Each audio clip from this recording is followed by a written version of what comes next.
Pay scale বাস্তবায়নের লক্ষ্যে গঠিত উচ্চ পর্যায়ের কমিটির ঐতিহাসিক প্রথম বৈঠক অনুষ্ঠিত হল এবং এই বৈঠকের মধ্য দিয়ে দেশের প্রশাসনিক ইতিহাসে এক নতুন অধ্যায়ের সূচনা হতে যাচ্ছে বলে মনে করছেন সংশ্লিষ্টরা।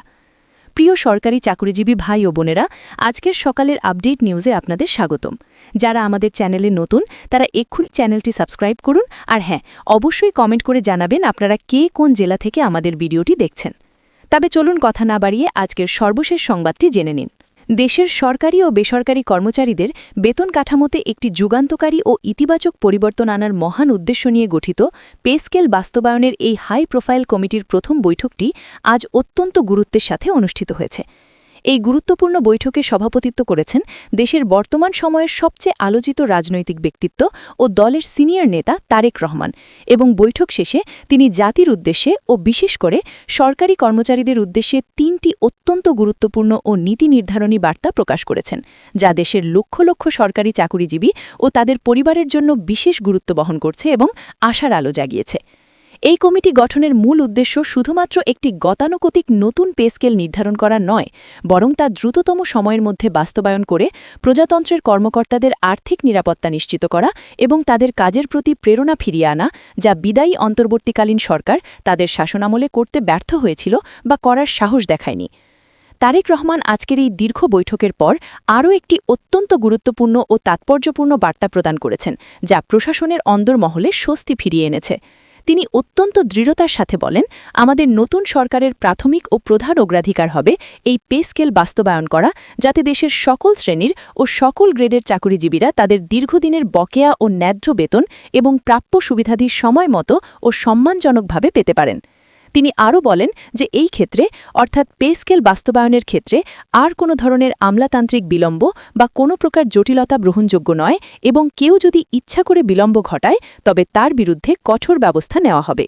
তারেক রহমান তার বক্তব্যে বিদায়ী অন্তর্বর্তীকালীন সরকারকে বিশেষ ধন্যবাদ জানান এবং কৃতজ্ঞতা প্রকাশ করেন, যাদের প্রাথমিক প্রচেষ্টা ও পে কমিশন গঠনের উদ্যোগের কারণে পে স্কেল নিয়ে কাজ ইতিমধ্যেই অনেকটা এগিয়ে গেছে এবং একটি ভিত্তির উপর দাঁড়িয়েছে। তিনি আশা প্রকাশ করেন যে নতুন পে স্কেল কার্যকর হলে চাকুরিজীবীরা তাদের কাঙ্ক্ষিত আর্থিক নিরাপত্তা ও কর্মপ্রেরণা অর্জনে আরও শক্তিশালী হবেন এবং দুর্নীতিমুক্ত বাংলাদেশ করতে সহায়তা করবেন। তো দর্শক, এছাড়াও আজকের এই নীতি নির্ধারণী বৈঠকে তারেক রহমান প্রথমেই বলেন, আমরা এমন একটি আধুনিক ও বিজ্ঞানসম্মত পে স্কেল কার্যকর করতে চাই, যা বর্তমান প্রজন্মের তরুণ চাকুরিজীবীদের আর্থিক নিরাপত্তা নিশ্চিত করবে এবং ভবিষ্যতের জন্য একটি সুসংহত ও টেকসই কাঠামো তৈরি করবে। নতুন পে স্কেলে গ্রেড সংখ্যা কমানো হয়েছে এবং কাঠামো সহজ করা হয়েছে বলে তিনি ইঙ্গিত দেন। তিনি জানান, গ্রেড কমানো হয়েছে এবং অতিরিক্ত জটিলতা বা ধাপগুলো দূর করা হয়েছে, যাতে কর্মকর্তারা খুব সহজভাবে তাদের বেতন ও পদোন্নতি সম্পর্কে স্পষ্ট ধারণা পেতে পারেন এবং কোনো ধোঁয়াশা না থাকে। তিনি আরও উল্লেখ করে বলেন যে এই নতুন কাঠামোতে কর্মীদের প্রয়োজনীয় সুবিধা, উৎসাহ ও মর্যাদা বজায় রাখতে বিশেষ মনোযোগ দেওয়া হয়েছে এবং নিচের দিকের কর্মচারীদের স্বার্থকে অগ্রাধিকার দেওয়া হয়েছে। তার দ্বিতীয় বার্তায় তারেক রহমান কর্মীদের মানসিক প্রেরণা ও দক্ষতার উপর বিশেষ গুরুত্বারোপ করেন এবং এটিকে রাষ্ট্রীয় সম্পদ হিসেবে অভিহিত করেন। তিনি বলেন, পে স্কেল বা বেতন বৃদ্ধি কেবল একটি অর্থনৈতিক বিষয় বা টাকার অঙ্ক নয়, এটি একটি বিশাল মনস্তাত্ত্বিক ও প্রেরণামূলক নির্দেশিকা, যা কর্মকর্তাদের দক্ষতা বৃদ্ধি করতে ও কর্মক্ষেত্রে তাদের মনোবল শক্তিশালী করতে জাদুর মতো কাজ করে।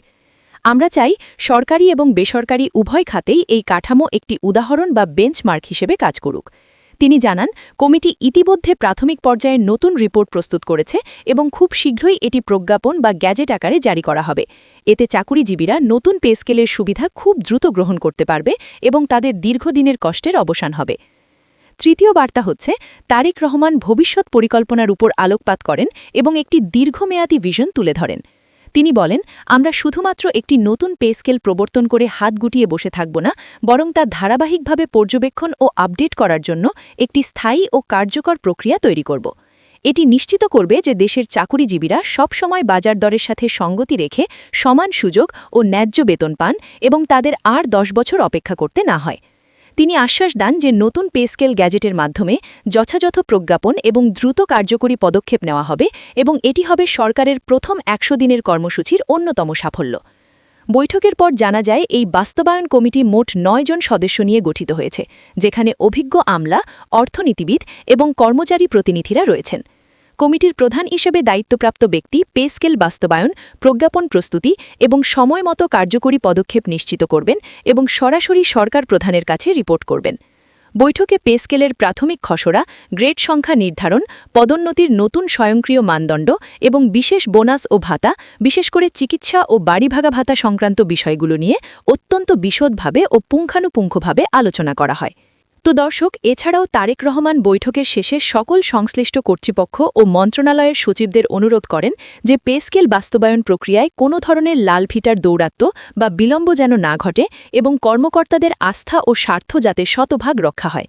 তিনি বলেন, এই পে স্কেল বাস্তবায়ন শুধু বেতন বৃদ্ধির বিষয় নয়, এটি দেশের প্রশাসনিক কাঠামোর সমৃদ্ধি, কর্মপরিবেশের উন্নয়ন ও সামাজিক ন্যায়বিচারের প্রতীক হিসেবে ইতিহাসে স্থান পাবে। রাজনৈতিক ও অর্থনৈতিক বিশ্লেষকরা মনে করছেন, এই প্রথম বৈঠকে দেশের চাকুরিজীবী সমাজের জন্য একটি অত্যন্ত গুরুত্বপূর্ণ ও ইতিবাচক সংকেত দেওয়া হয়েছে। এটি দেখাচ্ছে যে দেশের অভ্যন্তরীণ অর্থনৈতিক কাঠামো ও প্রশাসনিক নীতিমালায় নতুন দিক নির্দেশনা আনতে ও স্থবিরতা কাটাতে তারেক রহমান ও তার সরকার কতটা দৃঢ়ভাবে উদ্যোগী। নতুন পে স্কেল কার্যকর হলে সরকারি ও বেসরকারি কর্মচারীদের জীবনযাত্রার মান উন্নত হবে, ক্রয় ক্ষমতা বাড়বে এবং কর্মপরিসরে স্বচ্ছতা ও প্রেরণা বৃদ্ধি পাবে, যা সামগ্রিক জিডিপিতে অবদান রাখবে। পরবর্তী কমিটি নিয়মিত পর্যবেক্ষণ করবে যে পে স্কেল বাস্তবায়ন প্রক্রিয়ায় মাঠ পর্যায়ে কোনো অসঙ্গতি বা বিলম্ব হচ্ছে কিনা এবং কেউ বঞ্চিত হচ্ছে কিনা। দেশের চাকুরিজীবীরা এ পদক্ষেপের মাধ্যমে নতুন দিক নির্দেশনা, ন্যায্য বেতন কাঠামো এবং সমৃদ্ধি নিশ্চিত করতে সক্ষম হবেন বলে আশা করা যাচ্ছে। বৈঠকের এই ফলাফল আগামী দিনে চাকুরিজীবীদের জন্য একটি মাইল ফলক হিসেবে ইতিহাসে রেকর্ড করা হবে এবং এটি প্রশাসনের মোড় ঘুরিয়ে দেবে। তো দর্শক, আপনারা জানেন, নবম পে স্কেল নিয়ে কিন্তু কম জল্পনা কল্পনা হয়নি এবং অনেক নাটকীয়তা হয়েছে। বিদায়ী অন্তর্বর্তীকালীন সরকারকালে কিন্তু চাকুরিজীবীরা বিভিন্নভাবে তাদের দাবি আদায়ের চেষ্টা করেছেন। তারা রাজপথে নেমেছেন, ভোকা মিছিল করেছেন, অনশন করেছেন এবং কর্মবিরতি পালন করেছেন। এমনকি পুলিশের লাঠিচার্জ ও টিয়ার শেলের আঘাতও সহ্য করেছেন। তবুও সেই সময় পে স্কেল বাস্তবায়ন হয়নি বা সরকার সাহস করেনি।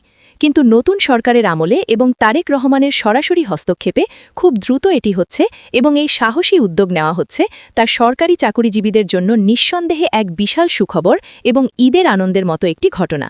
এখন সারা দেশের সরকারি কর্মচারীরা অধীর আগ্রহে অপেক্ষা করছেন সেই মাহেন্দ্রক্ষণের জন্য, যখন এই কমিটির সুপারিশ বাস্তবে রূপ নেবে এবং তাদের হাতে নতুন বেতন কাঠামোর গ্যাজেট পৌঁছবে। ভিডিওটি খুবই জরুরি, তাই দয়া করে সবার সাথে ভিডিওটি শেয়ার করতে ভুলবেন না। আর নতুন ভিডিও আপডেট পেতে এক্ষুনি চ্যানেলটি সাবস্ক্রাইব করুন।